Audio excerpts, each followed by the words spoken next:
Honeymoon पर हत्या, राजा Raghuvanshi murder case की पूरी कहानी। Ranjit crime story. शादी के सिर्फ 3 दिन बाद पति की गला काटकर हत्या कर दी जाती है, वो भी एक रोमांटिक हिल स्टेशन पर हनीमून के दौरान, और शक उसी पर जिसकी कसम खाकर उसने 7 फेरे लिए थे। ये कहानी है राजा रघुवंशी मर्डर केस की, जहां प्यार एक छलावा निकला और हनीमून एक खूनी प्लान। इस कहानी में है प्यार, साजिश, धोखा और दर्द। आज हम बताएंगे आपको सच्चाई उस शादी की जो कब्रिस्तान में जाकर खत्म हुई। राजा रघुवंशी 29 साल का युवक, इंदौर का रहने वाला। शादी हुई सोनम से, एक सुंदर पढ़ी लिखी युवती जो नेपाल मूल की थी। शादी की तारीख 20 मई 2025। राजा और सोनम दोनों ने फैसला किया हनीमून मेघालय की खूबसूरत वादियों में मनाएंगे।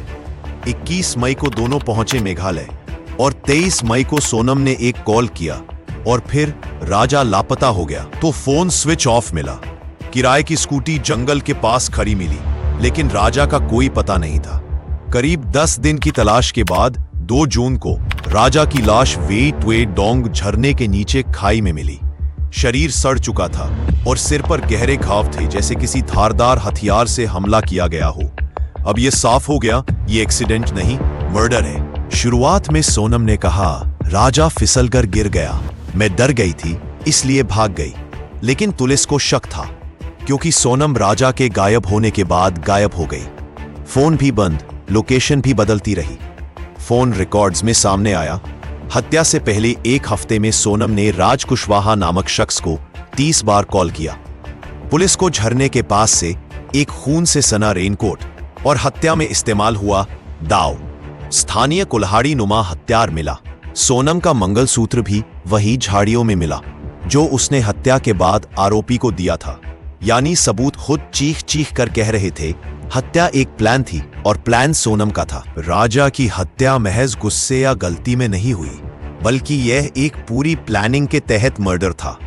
सोनम ने शादी के पहले ही दिन अपने प्रेमी राज और दोस्तों के साथ मिलकर मेघालय में हत्या की योजना बनाई। गाजीपुर के एक ढाबे पर इस प्लान को अंतिम रूप दिया गया। लोकेशन शेयर, रास्ते की जानकारी और हत्या के बाद फरारी, सब कुछ पहले से तय था। सोनम ने शादी इसलिए की ताकि हनीमून का बहाना बनाकर राजा को अलग जगह ले जाया जा सके, जहां उसे कोई बचा न सके। पुलिस ने सोनम को गाजीपुर के ढाबे से पकड़ा। बाद में उसके 3 और साथी राज, आकाश और आनंद को भी गिरफ्तार किया गया।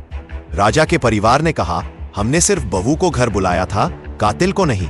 राजा की मां बार बार एक ही सवाल पूछती है, मेरे बेटे ने किसी का क्या बिगाड़ा था? पूरा देश यह मांग कर रहा है सीबीआई जांच होनी चाहिए और दोषियों को कड़ी से कड़ी सजा मिलनी चाहिए।